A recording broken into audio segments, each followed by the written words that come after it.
झारखंड सरकार कोरोना संक्रमितों के बढ़ते आंकड़े को लेकर अब नया आदेश जारी कर रही है। 2 दिन पहले स्वास्थ्य विभाग की तरफ से यह आदेश जारी किया गया था कि सभी मेडिकल स्टोर की दुकानों में वैसे दवा लेने वाले की सूची तैयार किया जाए जो सर्दी, बुखार अथवा खांसी की दवा मांगने आ रहे हैं। इनका नाम और मोबाइल नंबर लिखने की हिदायत दी गई थी। अब यह कहा गया है कि सड़कों पर निकलने वाले लोग मास्क नहीं पहन रहे हैं। ऐसे लोगों को पहले पुलिस समझाएगी। इसके बाद भी यदि ये नहीं सुधरे तो इनके खिलाफ नियम संगत धाराओं के तहत कार्रवाई की जाएगी। जानकारी के अनुसार झारखंड में 772 कोरोना संक्रमितों की संख्या पहुंच गई है।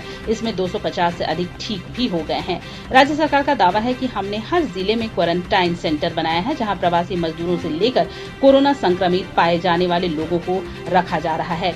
स्वास्थ्य मंत्रालय की ही ले तो उन्हें दवा की आपूर्ति करने वाले नहीं मिल रहे हैं। आपूर्तिकर्ताओं का निबंधन कराने संबंधी निविदा अब दूसरी बार निकाली गई है।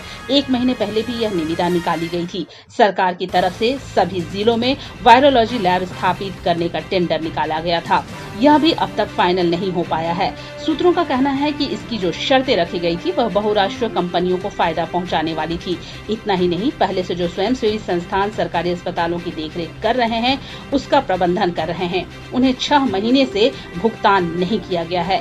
कोरोना संक्रमितों की जांच के लिए सिर्फ 4 निजी लैब को अधिकृत किया गया है जो 4500 रुपए ले रहे हैं। सरकारी स्तर पर मेडिकल कॉलेजों में रांची में 2 जगह, धनबाद और जमशेदपुर में ही जांच हो रहे हैं, इसलिए भी परेशानी हो रही है। मिला वाले घरों को रोशन तो करते ही हैं, बच्चों का भविष्य भी संवारते हैं।